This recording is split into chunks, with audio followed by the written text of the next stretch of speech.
Every Saturday is Cat Day on Echoplex Media, and not only are we posting fucking cats, we invite all content creators to join our open panel.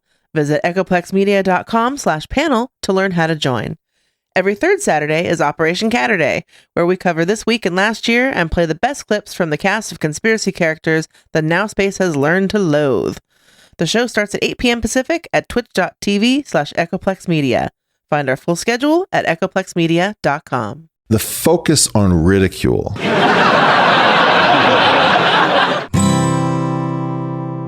I'm white, and I've got everything I need. No one clutches their purses when they're in a room alone with me. And I can drive for any neighborhood I please at any hour, and the police don't do a thing. So if I see a penny on the ground, I leave it alone and fucking flip it. I'm a straight white male in America. I got everything I need. I'm a guy getting paid more than a girl with a degree.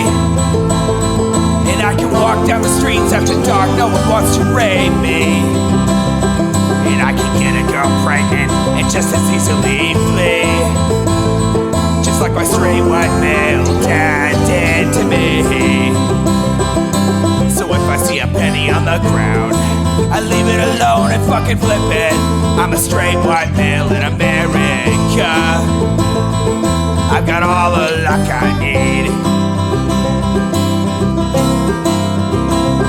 I've got a pile of broken mirrors and I'm walking under ladders and I'm spilling tons of salt, but to me that doesn't matter, cause my skin and my gender and my orientation are the best things to have if you live in this nation. I recommend it highly.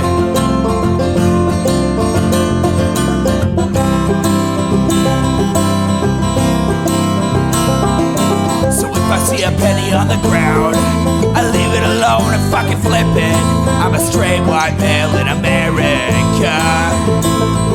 I've got all the luck I need. Shit's gonna work out for me, cause I'm a straight white male in America. I've got all the luck I need. Hey everybody, welcome to the Intellectual Dollar Tree. We do this show live every Wednesday, 7 p.m. Pacific, right here on Twitch, simulcasting to other places that don't matter. You can support this project at echoplexmedia.com. Click the support tab and pick your favorite way to do so. I'm producer Dave, and you can find me on Grindr, but if you do, don't mention my podcast. I'll ignore you. And I'm HK Perrin. You can find me now again on Mastodon at hperrin@port87.social. Fantastic. Last week, someone had mentioned that maybe we could look at some body language experts on this show. Oh boy. So I found this channel. They seem pretty popular. Let's hope they're not litigious. And, should we try and read their body language? We can do that, but actually, no, we're going to. I mean, you can do whatever you want. It's not like I can smack you when you're not in the studio. Cut his mic.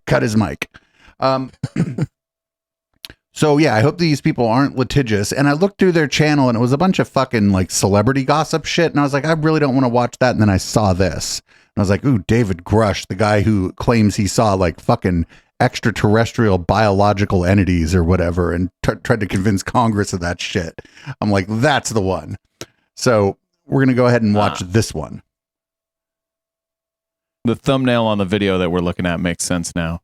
Yeah. Obviously they're not interviewing him. They're going to be examining his body language. So this is like reactception, except we're not really paying attention to David Grush so much as just, I want to kind of look into like what kind of things they're going to suggest or like tells about his body language and like try to see like, do we do those things when we're talking? Are they tells of anything?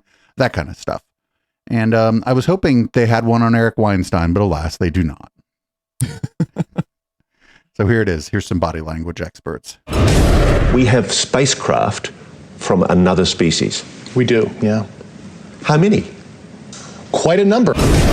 You're saying there is an intelligent... I mean, 0 is quite a number. ...engaging with this planet. Yes.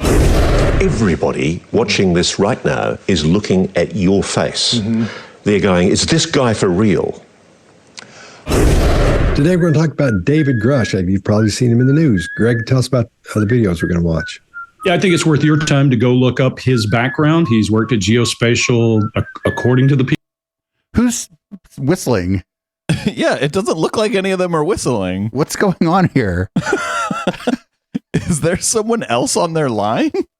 People who did the interview, they've background checked him and all of his records check out. He was an intelligence officer in the Air Force, and we'll leave it at that. Is that just part of their intro? The security classifications to go It may Oh, be. whistleblower? Okay. Maybe they're doing a bit. Based on my formal security clearance and multiple Well, they should have tried a better bit. polygraphs, I had the ability to be read into any program that I needed. At one point in time, I was extremely highly cleared. What conclusion did you come to cleared? at the end of your time? Is this a Scientology thing? I mean, he's claiming that he had a like high-level military clearance and whatever, but the problem is, if it was any kind of clandestine or like secret program, if you ask anything about him, they'll be like, David who? Like, even if everything he's saying is true, right? That's what they're just like, who?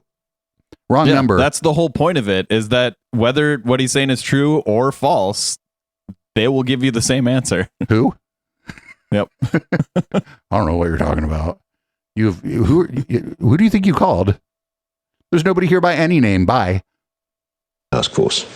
The UAP task force was refused access to a broad crash retrieval program. When you say crash retrieval, what do you mean? These are retrieving non-human origin technical vehicles, call it spacecraft if you will, non-human, exotic origin vehicles that have either landed or crashed. We have spacecraft from another species. We do, yeah. How many? So you know what would happen if we had spacecraft from another species? Like what would happen within like a year? We would build spacecraft. Like why the fuck wouldn't we do that? Or they'd come and take their spacecraft back. That too. But like why wouldn't we immediately start building spacecraft and flying out into space? Oh, like I don't want to get too far down the rabbit hole here, but if something was capable of interstellar travel at greater than the speed of light, the odds that any human or group of humans would be able to understand what the fuck is happening with the spacecraft in any sort of timely manner, they're quite low.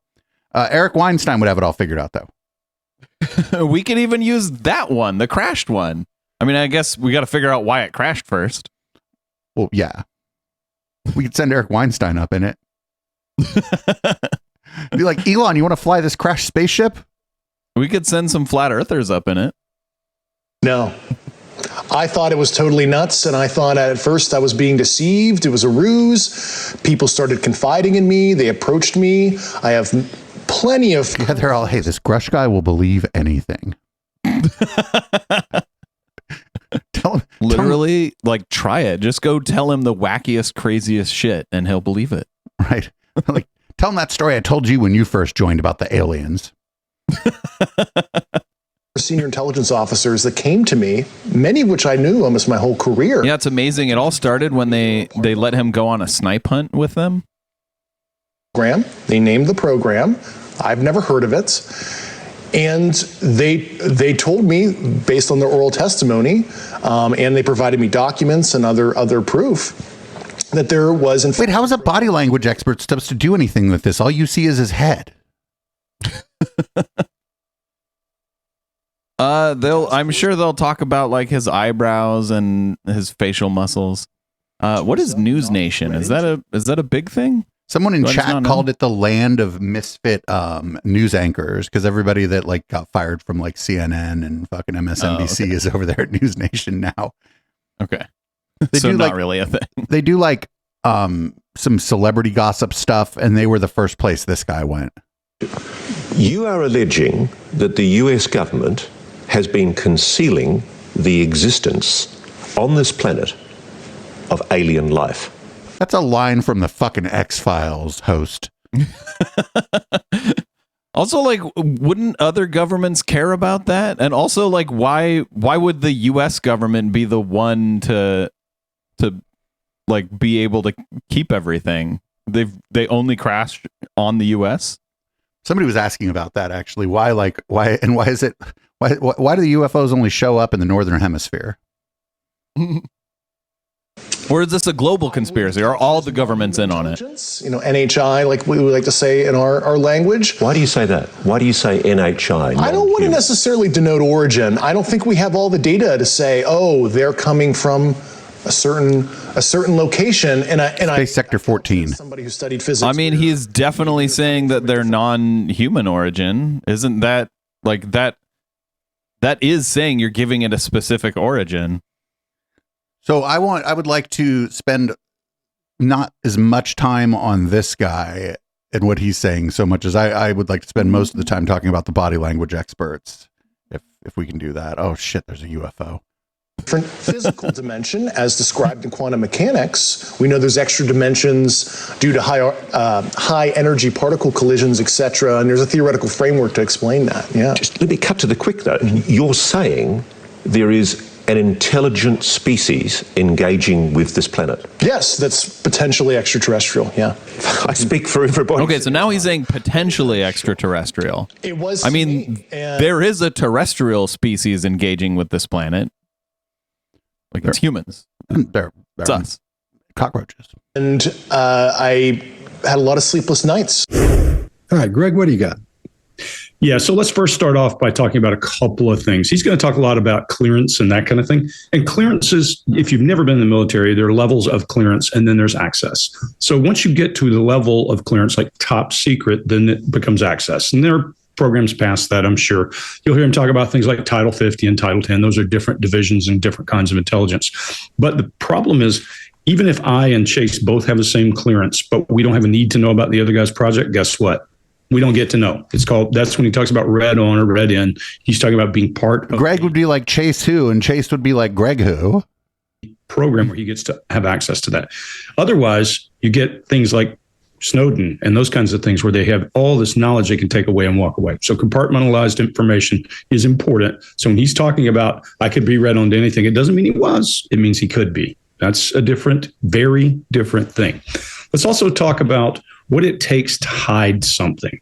You know, if you're a person who has something to hide, which I'm going to tell you as we walk through this thing, there's certainly a glass wall up somewhere here. What he's trying to hide, don't know, but he's certainly trying to hide something. And when you're trying to hide something, it gets harder and harder to hold on to that information the longer the conversation goes, because you've got to appease your interviewer. And by that, I mean, you got to keep that person thinking that what you're doing is divulging enough information. When you interrogate a person, that person needs to threshold think. And by that, I steal that from my protective driving. None of this is about body language. No, this guy thinks he's on burn notice. Threshold driving, so that you're right on the brakes, just short of. It described him as an interrogation resistance teacher. So like, he's talking about interviewing, which, I mean, I guess that's a form of interrogation. Take an interview with me, it might turn into that. Threshold driving, threshold braking. Threshold thinking is I pay attention to you and I don't go far enough to tip your hand. I have to be very careful. So they have to appease the interviewer, disclose as little information as they can possibly do, and then maintain believability. And those three things are a lot, because the longer you talk, the more likely you are to paint a negative of the exact thing that you're trying to hide, so that it's the only thing missing and people can build a picture of it. That's what intelligence does. That's how we work. This guy starts off threshold thinking. I can see it because he's doing romancer. His eyes are locked. He's paying attention to this. Romancer. His eyes are locked. He's trying to fuck the interviewer. Eyes locking means romancer? What? I mean, I think that's just the name of like a tactic. I don't really think that you necessarily have to be romancing, or I like my explanation better, actually, if we're being honest. It's like going on an interview with Fox Mulder and shit. We do this in elicitation all the time, because if you overstep your bounds, then the person knows what you're after. This guy's doing romancer. He's got no real answers. He uses words like quite a few, oral testimony, quite a number. I don't hear any real answers so far. I could answer everything he's done. He does, yeah, that's his intro to get in. I do it all the time. It's my intro to boxing in my answer. It gives me 20 seconds to get into the next part of the conversation. So pay attention to what the guy's doing. That's what we're seeing. All of us guys on the behavior panel, we're pretty busy, and we're coming and going.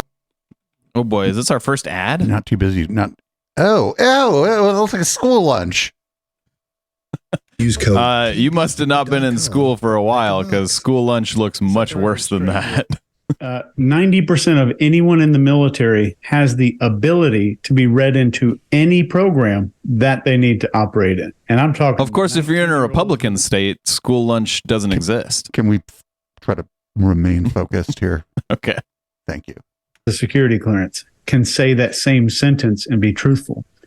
When he's saying, I'm extremely highly cleared, I think what he might be referring to is the White House level, which is kind of above top secret, if you want to consider that, which most people don't even hear the name of this level of clearance. But, we like to deliver here for you on the behavior panel, and that's called Yankee White. So he's referring to the clearance level of Yankee White, which isn't really a clearance, but it's kind of a nickname for a level of access. So when it comes to clearance, there's no named clearance above top secret, but there are those special access things like this with nicknames. Not for nothing, the guy on the bottom right looks like he would have been one of the lone gunmen from the X-Files. And if you watched the show before, you know what. So this guy Chase right now is just explaining exactly what the guy explained in the interview. Sort of. Okay. But he squeezes their lips together. But if you see right after he says crash retrieval program, there's a strong lip compression here. And we typically say this indicates somebody's withholding something. In this instance, he's absolutely holding things back. Literally trying to fucking not let the words out by putting your lips together. I can't. And I'm locking eyes, so. You're romancing me and doing a lip compression. Going in for a kiss. That's what that is. Going in for like a, I guess they're going to want to kiss me and I don't mind too much, but I'm not opening my mouth. He even says that openly. He's only Kato Kalin. The guy on the bottom looks like Kato Kalin, yeah. But keep an eye out for when you see this lip compression in the coming videos that we're going to dissect for you. We're going to reveal a lot. And there's one thing here that I want to focus on that I think will become glaringly important in the coming videos. When he says, so if someone has like a facial tick, do these guys just does it just completely throw them off?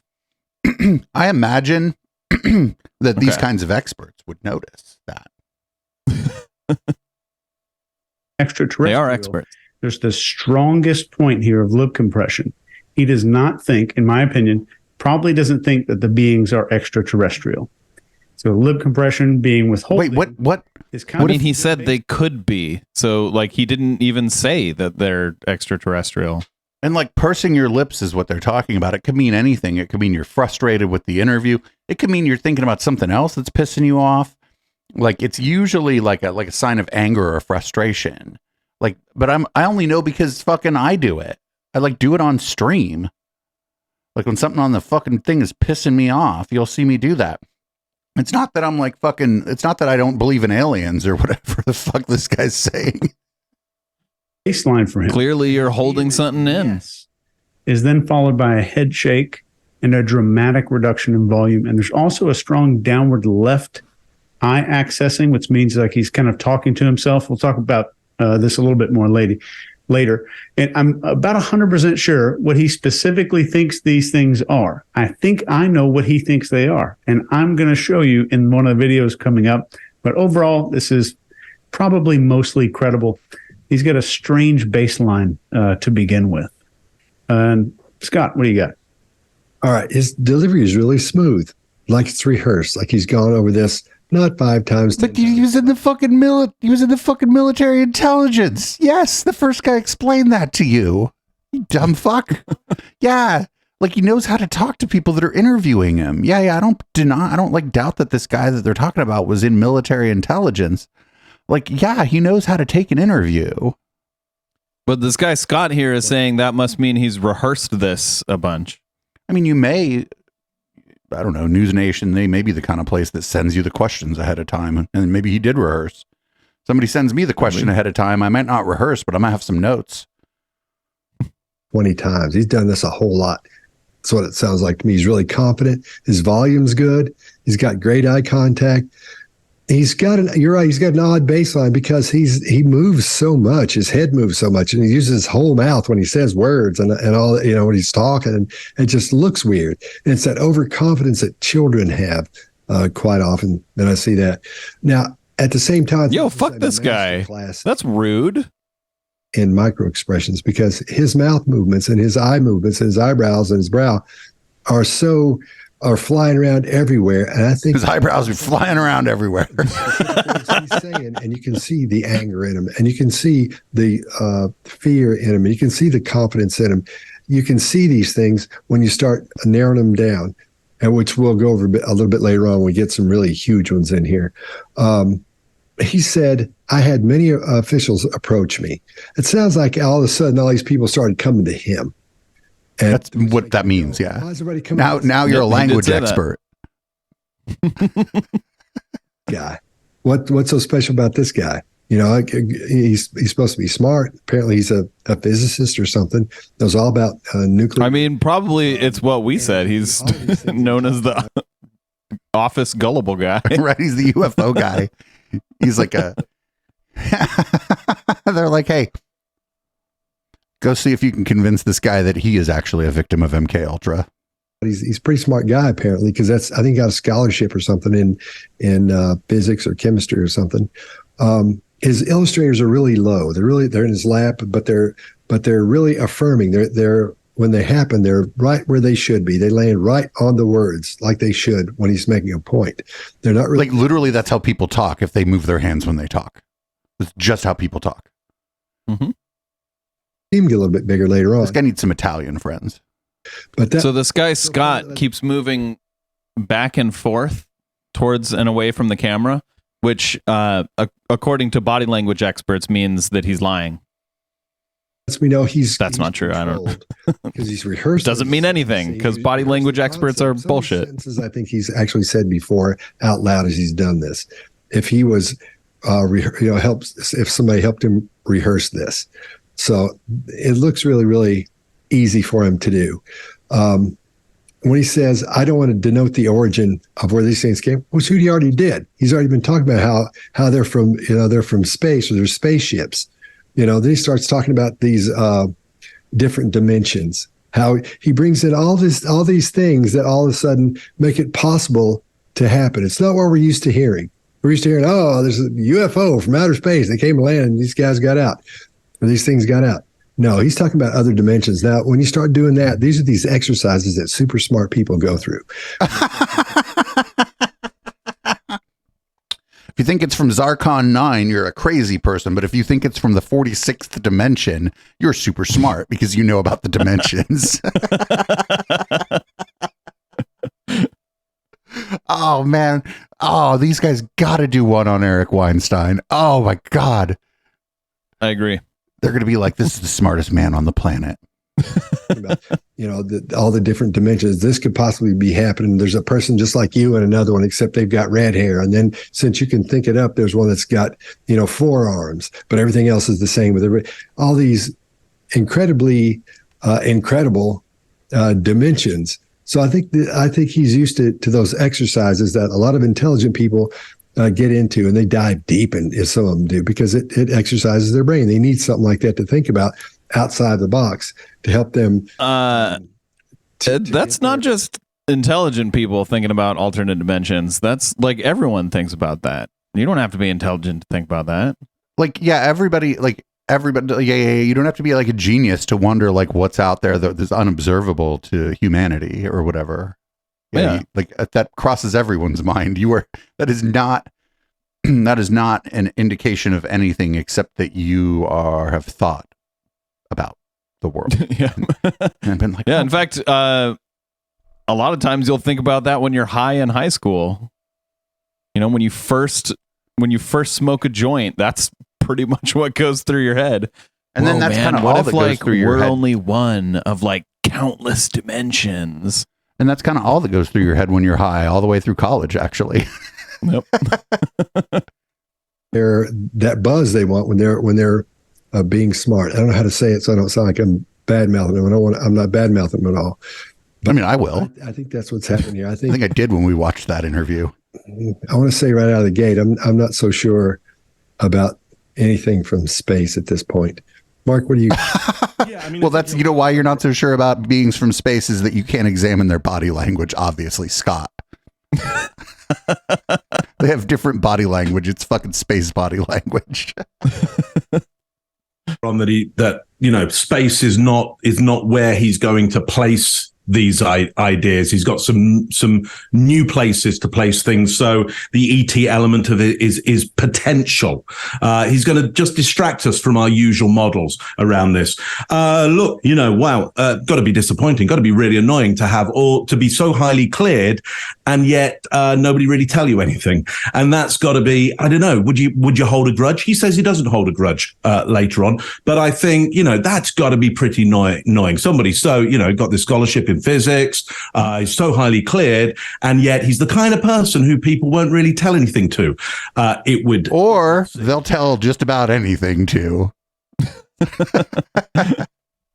And he uses articulation to really win the status, to really win the battle there. And we're going to find later on that in some areas he loses that articulation at a really key point about his story. Let's find out where that happens. Even with this articulation, which is kind of really annoying to be around, very annoying to be around that level. Well, these four so far are the experts on annoying to be around. It lacks downward intonation on it. There's a lot more kind of upward intonation and fucking nightmare blunt rotation. So there's a lot of space for this story to grow in. How many the interviewer? They'd be examining the way you smoke a joint. Craft. He says, well, quite a number. What does that mean? Quite a number. What? More than 10? Less than 5? 100 or more. Quite a number. That could be anything. Why would somebody who is so clear and articulate just give us quite a number? So their overlay unironically has that image, that they put up next to somebody's head when they're thinking. You have to know the meme I'm talking about with all of the equations and shit. Yeah. Their backdrop unironically has a version of that. So no numbers there. They provided me documents and other proof, but around that we get repetition, we get eye block, we get concern, we get lip compression, and we get a vocal click on that. I don't expect to hear any or see any of those things if documents were provided and other proof. So you're saying the documents were... But if documents were provided, there'd be no point in interviewing this guy. You'd just fucking comb through the documents and do a news report on them. Fucking Mark, get the fuck out of here. Something, but what's the other proof? Tell us. If there's other proof, tell us what the other proof is. Listen, I'm already finding him... Clearly, the proof is in the pudding. And it's going to get worse. Dig through that pudding. So if I have to space pudding. Out of this for a while and stick my head in a bucket of water, I may well have to do that. Wait, why? What is that particular body language exercise tell us about you if you just all of a sudden put your head in a bucket of water? Frustrated? You're getting ready to use yourself as a mop? Being waterboarding yourself? Hey, can I give you one data point? One thing to remember is he has an IG complaint, which protects him as a whistleblower, but his sources who disclose this stuff to him are not protected by that IG complaint. Mm-hmm. So he has to be very careful if he says something only Mark knew. Guess who? Mm-hmm. That's one of the things. So I'm going to give him benefit of a doubt there. But yeah, I'm with you. You had the security classifications to go anywhere and ask anyone anything. I had, based on my... Yeah, but what a dumb fucking thing to... Yeah, you can go anywhere. No matter what your security clearance is, there's going to be offices that you can't go into just because the door's locked and somebody's working and they don't want to talk to you right now. Some multiple polygraphs. I had the ability to be read into any program that I needed. At one point in time, I was extremely highly cleared. What conclusion did you come to at the end of your time on the UAP task force? The UAP task force was refused access to a broad crash retrieval program. When you say crash retrieval, what do you mean?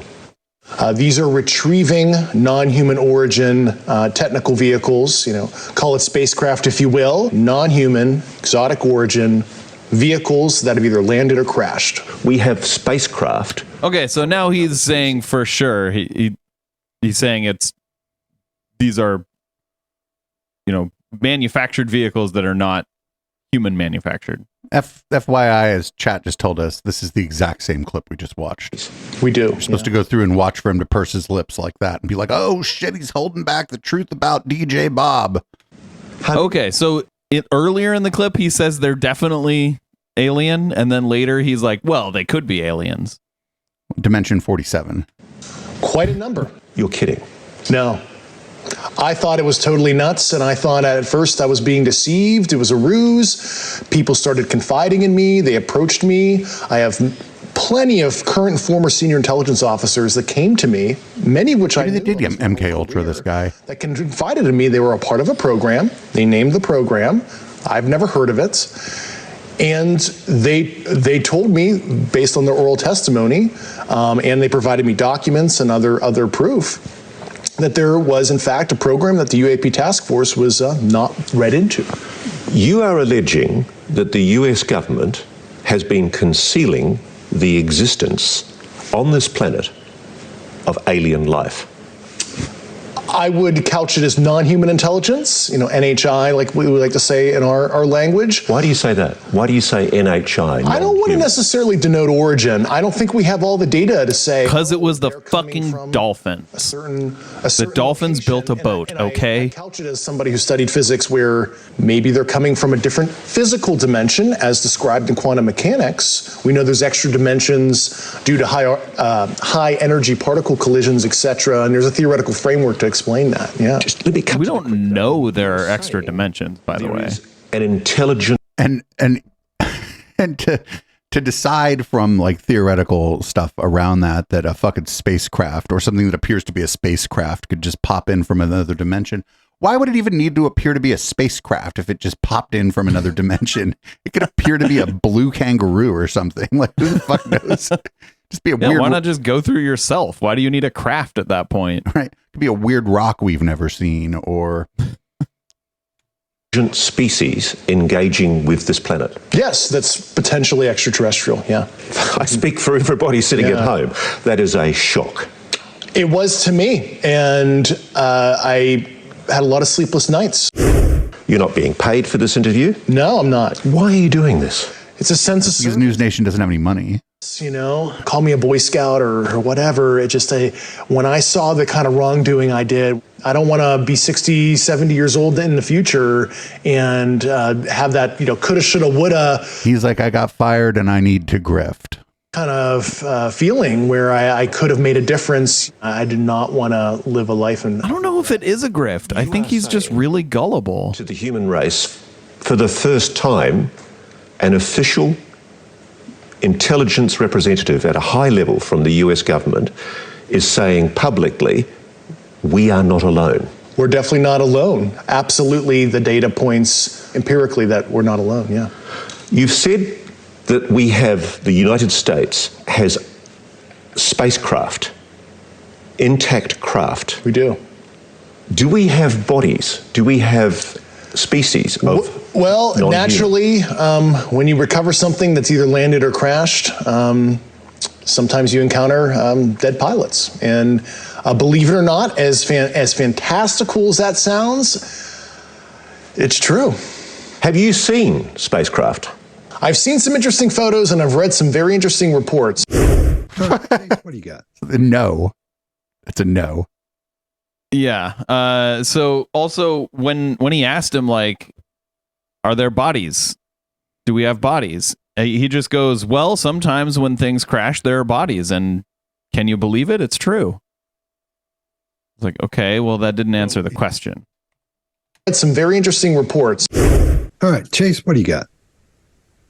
So his regular behavior is already scientifically what I would call super strange. That's like scientifically super strange. Some Eric Weinstein level shit here. some spectrum involvement here, but it's mixed with what I think might be this desire to be larger than life. And this is going to play out in a way that I think you might not expect. And I think there's an element of... I think it's going to play out in exactly the way that I expect. And Mark, I would love to hear your take on this. It's almost as if he's performing, which would mean that he's being deceptive, not being deceptive necessarily. Sir, there's a camera in front of him. He knows he's being on TV. Even if believes he's being genuine, there's a way in which he's performing. But maybe he's acting out some kind of a role. And you see his eyes close while he's saying the sense of service. And this closed eye talking is most common in Western countries when somebody's patting themselves on a back in like a pretentious manner while they're trying to make it look humble. And the example is always I give, that's when you ask your neighbor why they bought some solar panels for their house or an electric car, and they go, oh, well, it's good for the environment. You see the same exact behavior. He uses the left side of his body to talk about negative stuff. And this is spot on throughout the video. And you'll see this again. So this is going to come up later. So he uses this side. How is this not just fucking body language phrenology? Yep. When he's speaking about something negative, and that'll come up in a minute. There's a weird upward lilt in his voice in just unusual places. He's a bit of an uptalker. It's almost as if he uses the lilt instead of a head nod or something to accentuate stuff in his speech that he thinks is important.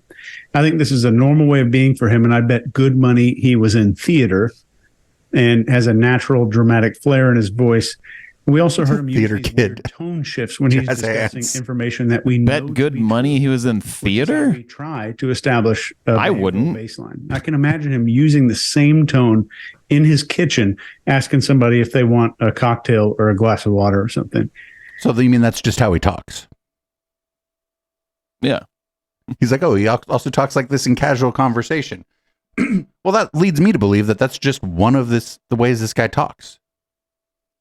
Yeah, it sounds like he's just talking. Right.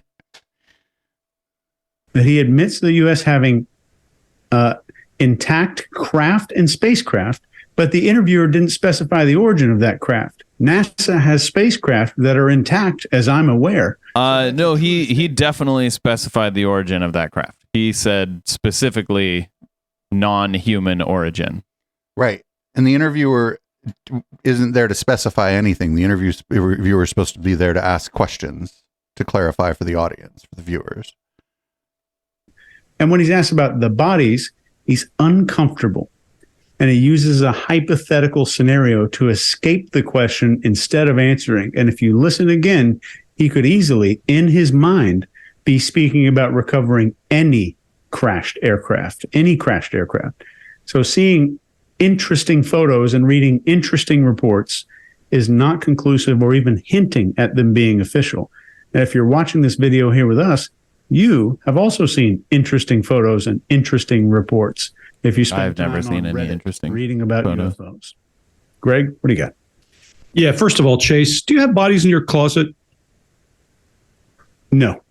Yeah, exactly. No. Yes or no is the answer. Not, hey, sometimes when you're stumbling around in the dark, you find a body and you put it in your closet. That would be funny if he looked real uncomfortable when he said that. Yes, right. No question. Do you have bodies in your closet? No. Where he No, just I starts don't. like looking No. over, looking like kind of. Yeah. No. Clarify that yes or no and say why you know it. Let me tell you that also in the intelligence business, this is not an intelligence interview. This is a sensational interview that these You don't people are say. doing because it's entertaining. Whether it's true or not is another story. That we're not going to tell you yet what we think. But look, as you interrogate and somebody says, I heard that from someone else. That's called hearsay, and it's caveated in your reporting. It's been a long time since I've written an intelligence report, but you caveat that hearsay and you say, who told you, when did they tell you, and how did they know? That's an important part of how you report intelligence. I would ask him, hey, how did you know? I would have gone down that thing. Here's the first really big lip compression to me and fading facts. When he says, you're not alone, he goes, yeah, and he really compresses. Let me give you a third reason, because we say, compressing your lips is often controlling. That's what he means? Information. Like that? I'll say Yeah, often. pursing your lips. Yeah. Okay. emotion. When people are very emotional, they'll do it. Another time is to suppress a smile. So let's pay attention, because if I'm afraid I'm going to smile, I may go to control it as well. Let's pay attention to him very closely. I love that you brought up the closed eye talking, Chase, because I had Chase's closed eye talking right here. His amused upper face at the time he's doing that compressed lip. Oh, Chase Hughes is the closed eye talking guy. That's his claim to fame. Do that and close your eyes. There we go. I don't know what you're doing now. There's something about what I'm saying. Maybe I believe it, maybe I don't. Maybe I'm lying. Maybe you're on Maybe acid. it's the truth. Almost smiling makes me concerned that the lip compression is more than simply withholding information. Do we have bodies? Yes. That's a yes or no question. Come on. There's a brand new head wobble that we haven't seen yet on 3 axis. Maybe he was just thinking of a song. He was thinking of a Beyonce song, and he was rocking out a little in his mind because the interviewer is not that great. Not the normal. Nobody clipped that. With his head as he conditions, believe it or not, fantastic. Let's look for that again. And then at the end, when he says it's true, he does a request for approval. All that feels awfully awkward from what we've seen. I agree with you, Chase. There's somewhat of an act here. But let me also tell you that when you resist interrogation, there's somewhat of an act to who you are, because you're trying not to project enough information for them to get a hold of you. It's kind of a Teflon thing. He said, I've seen enough. I'll leave that one alone because you said exactly what I do. All of us have seen reports and seen photos and read things. There's a lilt at the end as he says that, as he finishes up. When he says, I have seen photos and read reports, there's a lilt. I feel like these guys are taking this interview way too seriously. I watched it and took it serious. We watched the interview on the Sunday show, and I took it seriously. You probably made fun of it, though. Well, you have to take it somewhat seriously to effectively make fun of it. Yeah. Okay. These guys aren't making fun of it. They're like critically analyzing it, or, well, doing what they call critical analysis. Well, that's why we're here making fun of them. Yeah, exactly. Where? Tell me what you saw. Tell me when. And force him to get to the point where he does the age-old, I can't tell you. That's when you are pushing a guy. Literally, when a guy's cleared, Chase, if I push you on a hot topic, you get to a point you find a way around it. You don't keep answering questions, or you simply say, I can't talk about that. And that's what people do. Now, you get the guy who says, the age-old thing, if I tell you I'd have to kill you. We all know that's BS, but that's just the way people. A lot of people, but it's most of the time people say it as a joke. I may have said that to you at one point on the stream. It's you know what I mean, HK? Or you might have said that to me at one point on the stream. And I probably didn't think that you were being serious. Right. It's usually a joke, actually. Yes. What did you see? Where did you see it? Look, and why, if you were this important, why didn't you see the real thing instead of pictures? Why? I'd poke him. Look, I know that this guy was in the program according to what the vetting has been done by the news network, and these guys are pretty credible. So you'd hope they checked his background. Mark, what do you got? He's not credible anymore.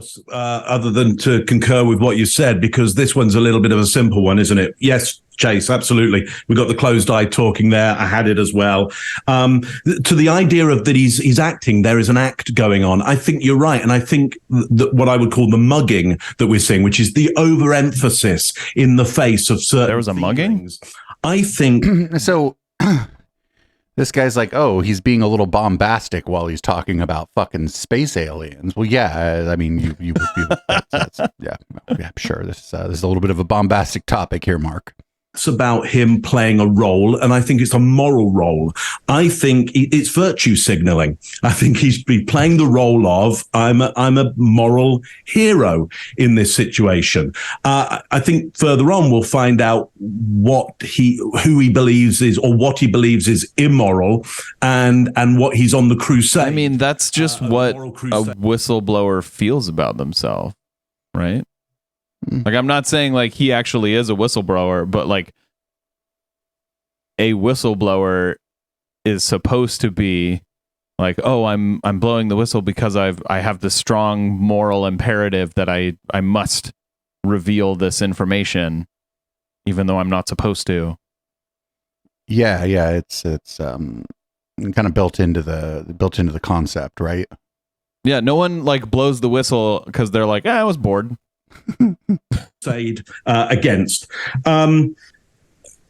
But look, if he is wanting to live this incredible life of being more moral than everybody else and not living any regret, as he says, he's not really on the edge of his seat around that. I mean, somebody who's taking this moment to go, this is my moment to do the opposite of what most other people have done and do the right thing. He's really laid back and relaxed around that and a little bit protected. Well, yeah, because he's not actually a whistleblower. Like around that. Well, if he was, he would be afraid that the government would be coming after him. Well, there's supposed to be protections around that, but I don't want to get too into the weeds on that. What if this guy's dispositionally just sort of pre-inclined to be kicking back while he's talking? And what if that's... Yeah, that's true. Yeah. What if like that's what's going on and that doesn't mean anything? Yeah. It doesn't seem to have the entropy that I would think it should have for somebody who's on that kind of real crusade. Yeah, but the other thing is if he comes out screaming about it like fucking Madison Star Moon, like, or is anybody going to believe him? He's trying to appear credible through being like kind of calm. Well, I do agree with him that like, I would phrase it as if, as to say like, his actions seem as if he knows he's not going to get in trouble for this, because he's not saying anything that's like credible. Yeah. So, as opposed to someone like Edward Snowden, that's his name, right? Edward? Yes. Go on. Yeah. Like when he, released the documents, like he knew he was in big shit, so he fled the country first. Again, to your point, Greg, do we have bodies? The answer should be yes or no. It's really simple. Yes, no. But he becomes, Scott, one of your phrases here, he becomes the mayor of Qualifier Town around this. I've never seen so many qualifications as to how you can maneuver around a yes or no answer around this. 2 for 2. That's still an incredibly annoying individual. Scott, what do you got? Okay. Yeah, I agree with you, and you're right. And like you said, these guys would know. Reason to be doing this. And what he said, his whole thing on the base of this whole thing is ethics and morality. That's what he brings up almost at the end of as often as he's doing, as we're seeing. I do like this fourth guy down in the corner, Mark Bowden. I think he's sometimes a bit silly, but he seems kind of charming. To be doing this. And what he said, his whole thing on the base of this whole thing is ethics and morality. That's what he brings up almost at the end of as often as he's doing, as we're seeing compressed lips, we're seeing stress mouth at the end where his lips are doing that. Wait, how's that different? Ethics and morality. So that's what he's basing the whole thing on. And so if he has been trained to do this, if this is a show, like that's the gut feeling I have. He's on a mission here to say specific things to get specific information out. I think that might be what we're taking a look at here. The questions are basically the same. I mean, it's just, again, so they're aliens, they're people from outer space. What's going on? Where are they from? I got to ask you. He's asking the same questions. It's the same thing over and over with the guy asking questions. He's not getting the answers he wants, or set up the way he wants them. He's getting the idea. Sorry, they'll bug in here. But he's not getting the answer he wants. And he does say there are dead and alive pilots. So he's confirming there's something has been here. Did he say there were alive pilots? Pilots. Just pilots. He does not say what kind. Oh, he doesn't say alien pilots. He doesn't say alien pilots. No, I'm saying is dead and alive. He says dead. We've got a bunch of them here in the country. Oh yeah, I know. Oh yeah, I agree with that. But okay, I think then maybe it's the presentation of it that's making us think it's dead alien pilots. That's the concept. It's the framework. Yeah, it's the framework. Yeah. I mean, it's clearly what he's implying. But right. Yes, he's not explicitly stating it. Yes. And I would say not even heavily implying, just implying. Kind of lukewarm implications. I see what you're saying. You and I are going to agree so hard on this thing, Chase. It's ridiculous because I know where you're going with this. I'm going to agree with you so hard, Chase. Oh, I think so. Man. Got a good rap. Oh yeah. Let's see. Then after you might call that a raging agreement. Going to fading facts, it gets kind of quiet there. So I think this may not be the true reason he's doing it, which I really don't think it is.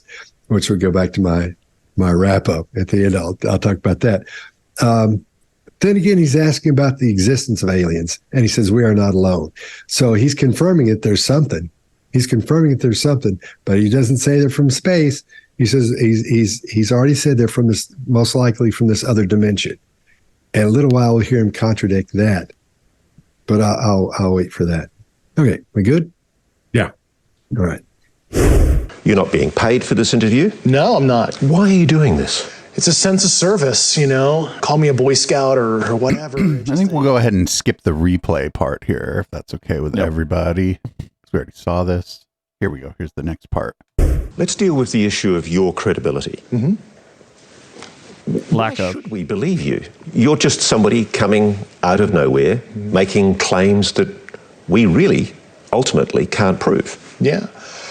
Well, we provided the proof internally to the Inspector General and the Hill staff, and we went into all the details. I mean, did everybody clap? I was an intelligence officer on the UAP task force. But let's face it, allegations of aliens and their spacecraft are hard to accept, even coming from a respected insider. Even if you call them NHI and UAP, how could such NHI travel to Earth in the first place and go undetected by the general public? Grush says the craft may not be travelling through space as we understand it. It is a well-established fact, at least mathematically and based on empirical observation and analysis, that there most likely are physical additional spatial dimensions. And you could imagine... what the fuck did he just say? Excuse me? It's a well-established fact that there are theoretically maybe other physical dimensions. What?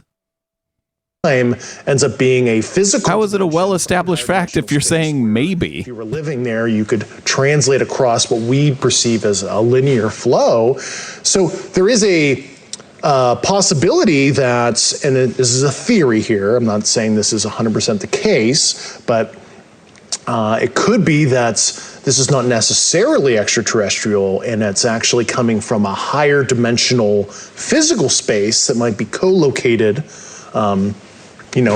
right here.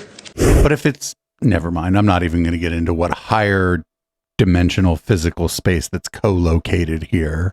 Is it like an extra server farm? Get the fuck out of here. All right, Mark, what do you got?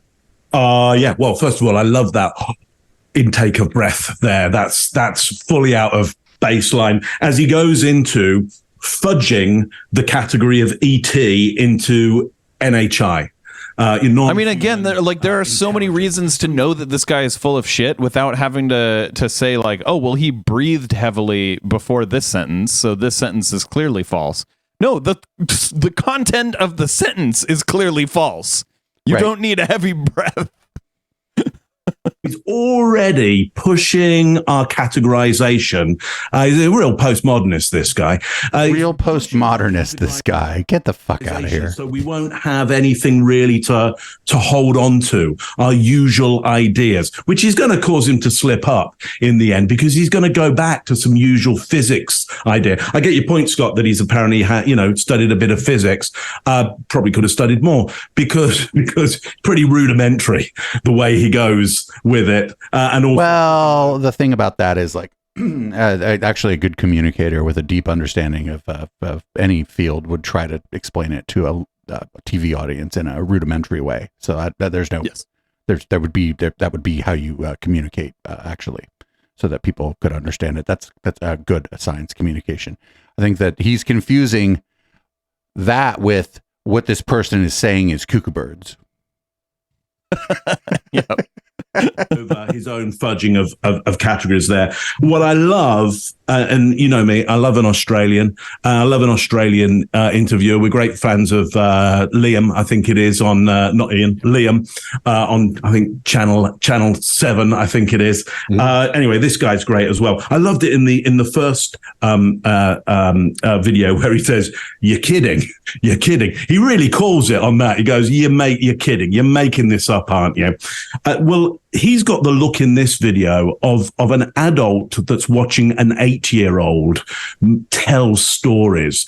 There's this real kind of pleasure, slight pleasure on his face as he listens and listens to this wild story happening, mildly wild story happening, evolve and evolve and evolve. And I think it's more that he's thinking to himself like, oh, the ratings on this will be pretty good because this is some fucking wild shit. Right. He's pretty pleased with himself because he's like, I'm going to keep my job. Yeah. At least till the venture capital runs out over here at News Nation. Him along, ekes him along, kind of teases him along. 3 for 3, still quite an annoying individual. Greg, what do you got on this one? Yeah, what I love about this, and when I first heard him ask the question, I was like, why the hell would you ask a conjecture question? And I thought, because what you're doing is allowing this guy to give you his opinion, which he does a lot in this show, but it's brilliant because what happens, and I don't know that the interviewer intentionally did something brilliant, but he does something brilliant. You get this guy now to look at his baseline. My guess is this is him in his living room talking to people. Look at all the hand movement. Look at all the facial expressions. Everything changes. If you look at it, here's the body language of him persuading in his opinion. So let's mark it and see what he does when he does it again. When he's in factual and telling, like the whole time, officer on the UAP task force, downward telling. That he's got rambling filler words as he thinks and his hands are doing the work while his brain is doing the work. In fact, at least observationally, blah, blah, blah, blah, blah, before he gets to a word because he's thinking. He's got great congruency of message because his body is talking as his brain is talking. There's a lot of eye accessing as he thinks about what he's saying instead of riveted eye contact and romancer. He's creating an answer. He looks down. It's not internal voice. A romancer with the answer. Him creating the right answer to answer the question. And then he draws his head back and keeps his eyes contacting and does that pulling taffy move. Are you with me? Are you with me? Are you with me? As he looks under his brow. When he does that telling of the it's just. How can you look over your brow? His brow goes up, and that's, do you get me? I would expect, look, if I tomorrow saw a whole bunch of UFOs and had documented evidence, I'd have a hell of a lot of passion around saying, hey guys, here's what I know, and here's a fact. And I'd have a lot more passion than this guy does when he's telling us about reading reports and that. But he's got a hell of a lot of passion and a lot of body movement, a lot of body narration, as you would call it, Chase, when he's talking about his opinion. Scott, what do you got? All right. That big old deep breath before he starts answering, Mark, I agree with you. He's ready for that. I think he said it so many times, he's almost bored with it because he's like, and as he starts talking, because it's the top of it, it's almost like a yawn. So that is not the impression that I got out of it. Yeah, I thought he was just breathing in because he knew he was going to say a lot of words. Yeah. He's like, oh, I'm going to have to say a lot of words. I should breathe.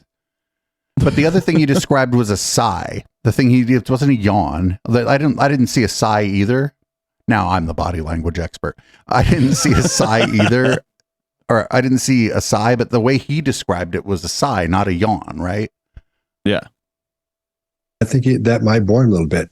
But now he's suggesting the aliens came from another dimension on Earth, and they're alongside us, but we can't see them. And he says this is just a theory. But before he talked about how the math and all those things proved that they were true, and he says as it's a fact. So this is where it's starting to bug me because he's contradicting himself. He's saying it is one thing, and this is a fact. He's saying, this is just a theory. They came from one of these things. But before he said they most likely came from another dimension. But he also could just be really stupid. Or just making shit up. Maybe he's just winging it. Yeah. I think I take back what I said earlier. He probably isn't a true believer. He probably is just lying.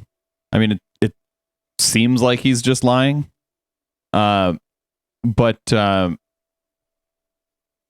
he maybe he really is just gullible and stupid and can't keep his story straight because he doesn't know what his story is. And one of the amazing things, actually, is I haven't seen any conspiracy theorist suggest that possibly this guy's like controlled opposition. You know what I'm saying? Is that like, oh, he works in intelligence, you say, and he's out here saying all this kind of dumb stuff about the aliens. Maybe that's what maybe that's his job. Maybe. Saying this because that's what it sounds like to me. It sounds like how many Lamborghinis does he own or something? Because I remember at in which dimension? Berkeley, when these guys would do mushrooms, they sit around and talk about other dimensions and stuff like that all the time. That's what the government has so many cross-dimensional Lamborghinis. It's just starting to sound a bit odd. His body language really hasn't changed a whole lot in this. His voice tone, volume, and his cadence, everything seems to be the same. He's going right along with that same personality and that lilt in there. Scott, that's because that's how he talks. Child. Really big facial expressions, a lot of huge mouth and eye movement. So I think he's prepared for all this, and I think it shows. Could you imagine someone might prepare for an interview? Something's up here. He's got a plan that he's following. I think you guys are right about that. I think there's something up here. Chase, what do you got? Yeah, there's a tiny flash of anger on his face when he says they provided this proof. And I don't think this is him being angry at the interviewer. I think it's either a feeling of superiority, and he's angry that somebody wouldn't answer that question, or somebody would ask him that, or that he's angry the inspector general didn't make the proof public. All right, so who's making shit up? The interview that we're watching, or these guys? I think everybody. There's nobody to root for. Yes, here. all of the above. Everybody's making shit up these days. And the people who hate listen to our podcast are like, well, shit, now there's actually no one to root for. I'm not rooting for the fucking people in the News Nation interview. Don't like the body language experts. And I don't like Dave and HK either.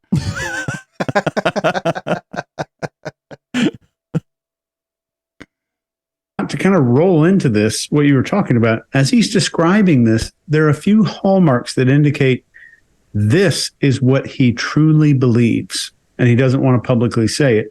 He calls it a well-established fact and gives it credibility.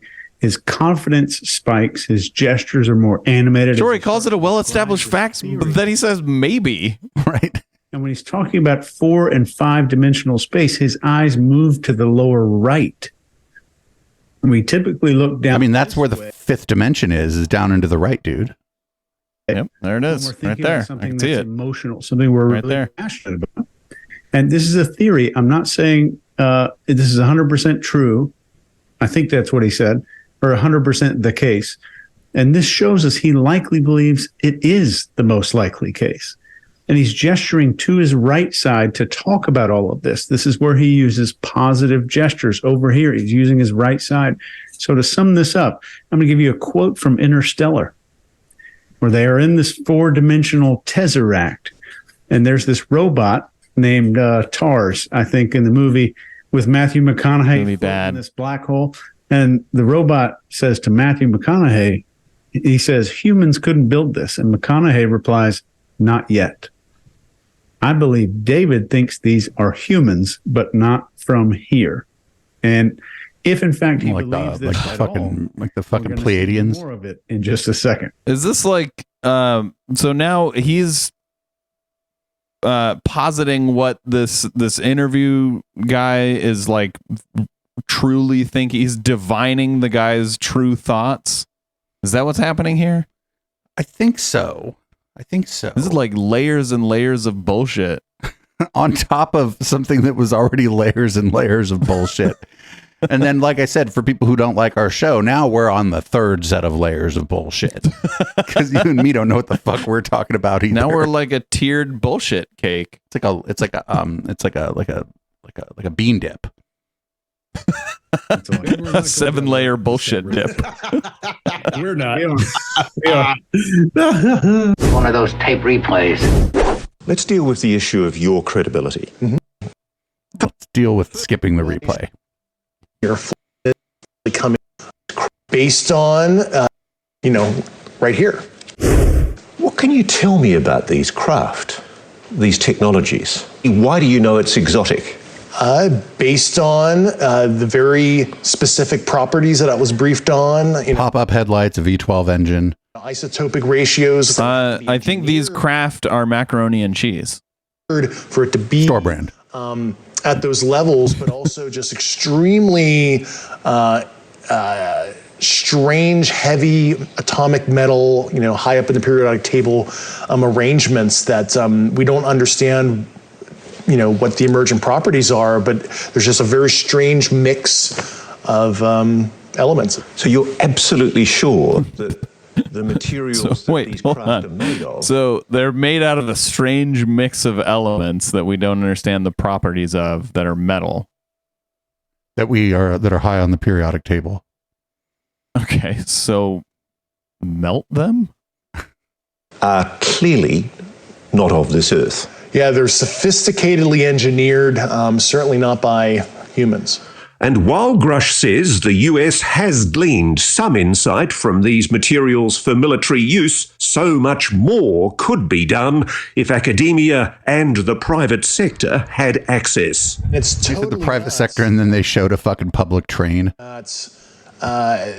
Humanity as a whole, especially the U.S. citizenry as a whole, they're not even benefiting from broad research on this to solve, propulsion, energy issues, novel material science that can improve people's quality of life. It's just totally nuts how it's been protected and inhibits progress. If you're right, if you're telling us the truth, everyone, the entire American public, has been lied to for decades. Yeah, there's a sophisticated disinformation campaign targeting the U.S. populace, which is extremely unethical and immoral. All right, Greg, what do you got?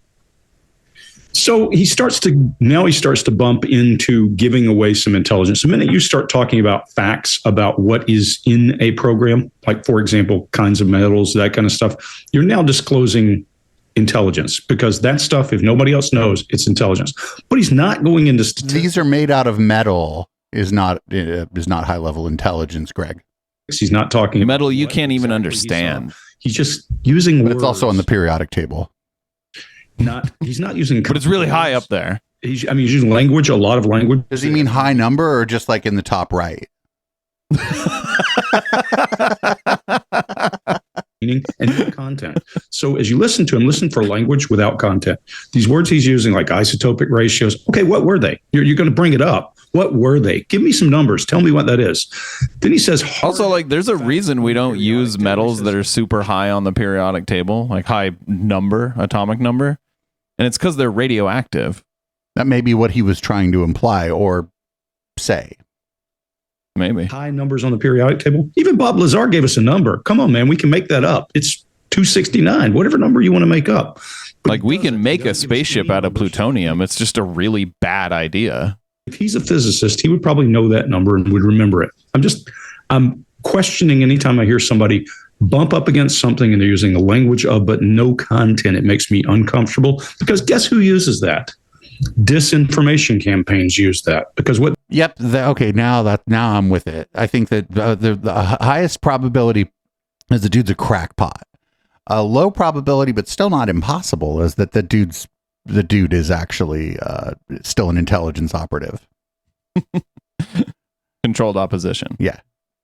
What they do is they blast out language with no content, and then you can't prove or disprove what they say. It's powerful, it's a tool, it's what we do. And now he drops to internal voice in a heavy way. Well, if I'm navigating language, I'm going to drop to an internal voice. I would have said, look, man, what were you briefed on? You tell me exactly what you briefed on, and push him until he said, I can't tell you. Then I said, okay, we'll leave that alone. We'll move to a new one. If you ask me these same questions, I can answer everything this guy has done today. Everything he said, I could answer, because I don't know much about physics except for periodic table has no end. We just haven't found everything on it, to your point about Matthew McConaughey and not yet. We just don't know what's there. There's no content, a lot of jargon, and then there's a lip compression again at a strange mix of elements. And I think that's because he ran out of words and needed to stop. Here's he's talking about, when he starts talking about normal stuff, when he's talking about progress in that, watch again, no eye contact. He's thinking, his brain is working and he's moving away. But when you ask him a hard question, there's riveted eye contact. That makes me uncomfortable. The interrogator in me goes, my bullshit meter is pegged when you do that. I'm uncomfortable.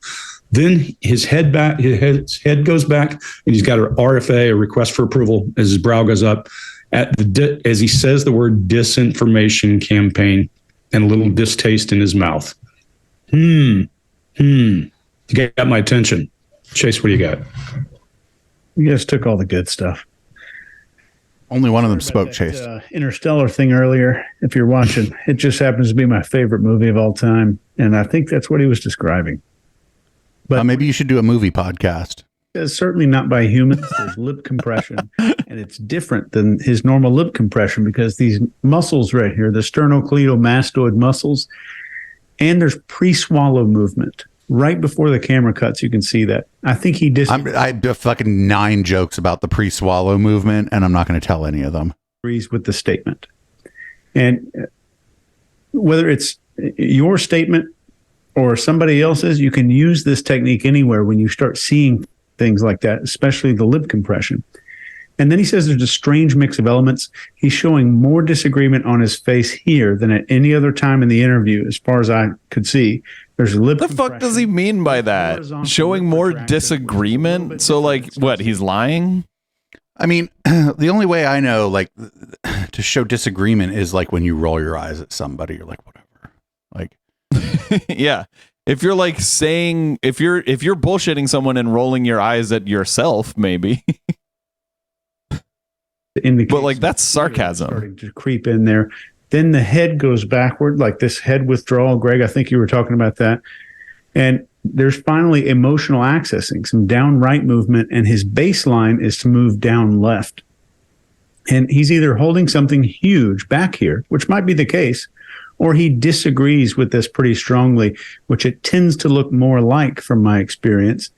And in the case that he disagrees with what he's saying, this would point even closer to the possibility that he's acting and doing this as some kind of a performance, but with a script maybe written by somebody else. It's interesting so far, but let's look at the rest to see if we can confirm that or not. But when he says disinformation campaign, it shows contempt a little bit on his face.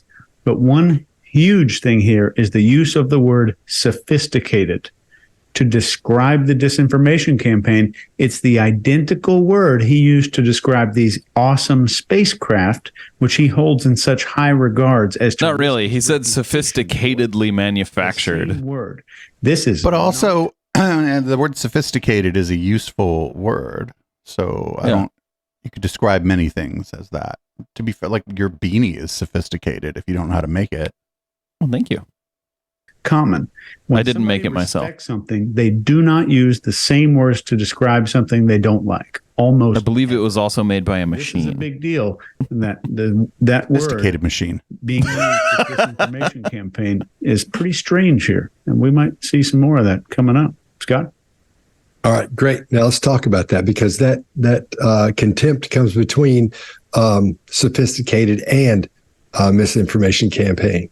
So there's something up there, something up there. Then he goes right into that whole thing about ethics again. That the whole thing he's squatted on about ethics and morality. He goes back to that. So we may be going down the same road, Chase. I think maybe.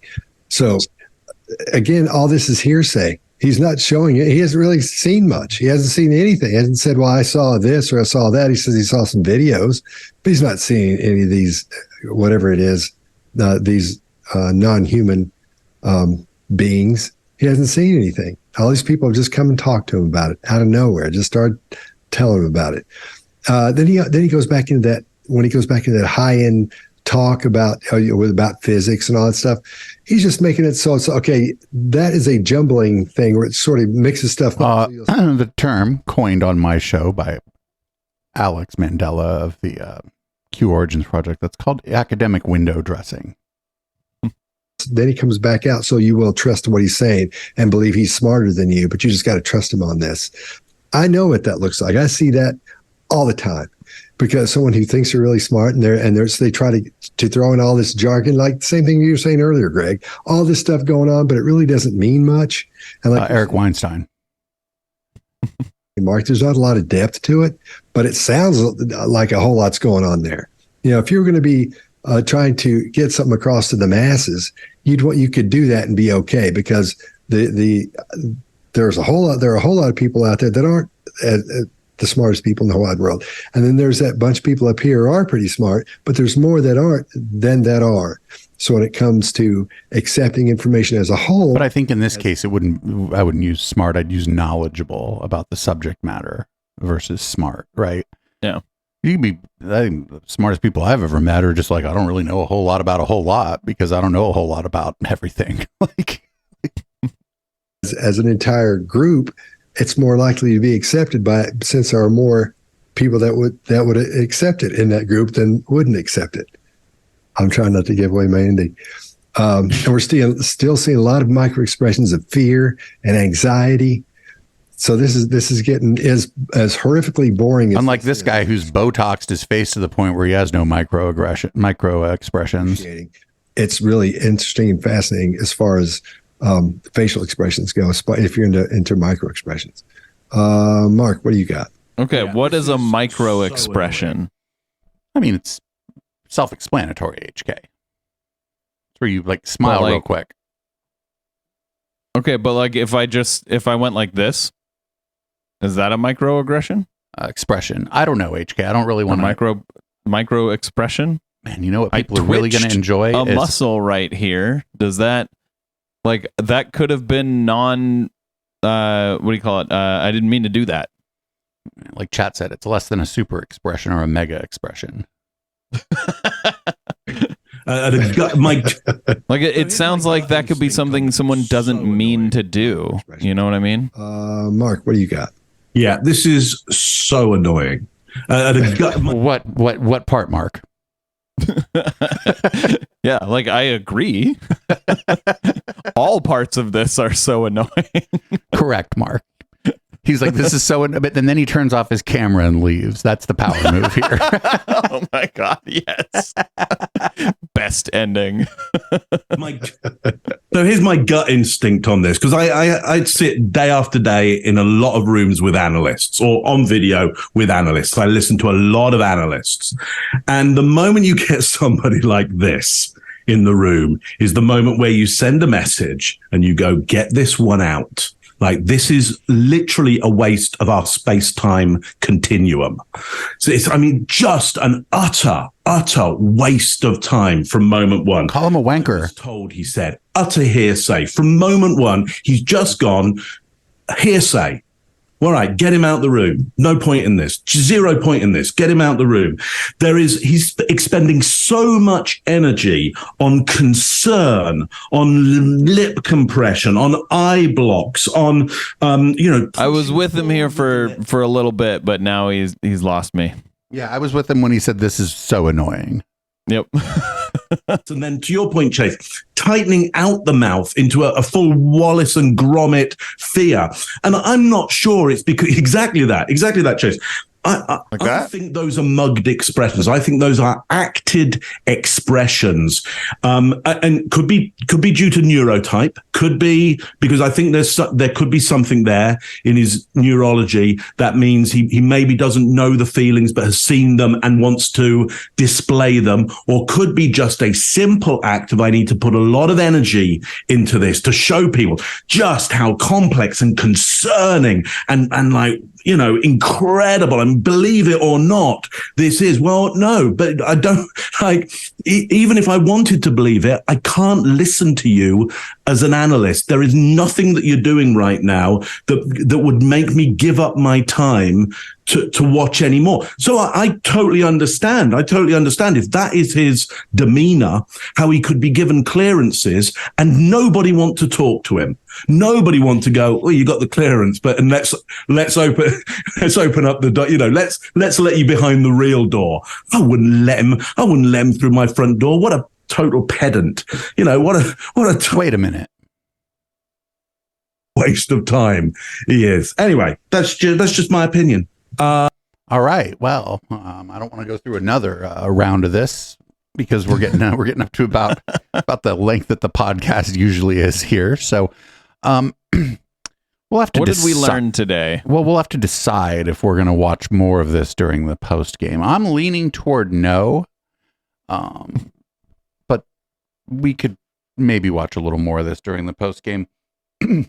I think that I can't decide who's more full of shit, the guy being interviewed or the body language experts analyzing it. This is in other words, this is really good intellectual Dollar Tree content. Yes, it's very good. Spot on for us. Spot on. So we're going to go ahead. We'll watch a couple more rounds of them looking at this guy's stuff during the post game. And with that, HK, do you want to read the show out? Yes.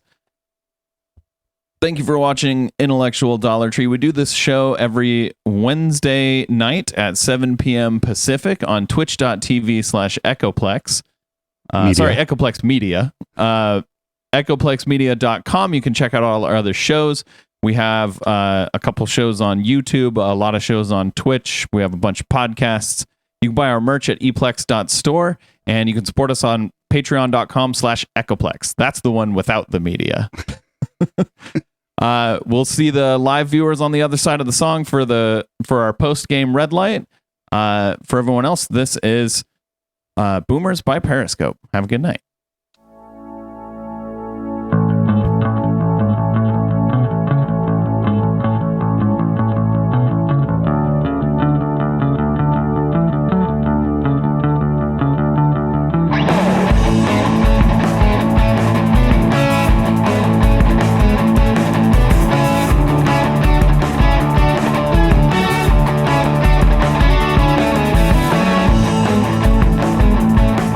You recall a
goth DJs and Twitch witches are hanging out on Thursday for the bad VHS rips, unblinking eyes, and fire by night.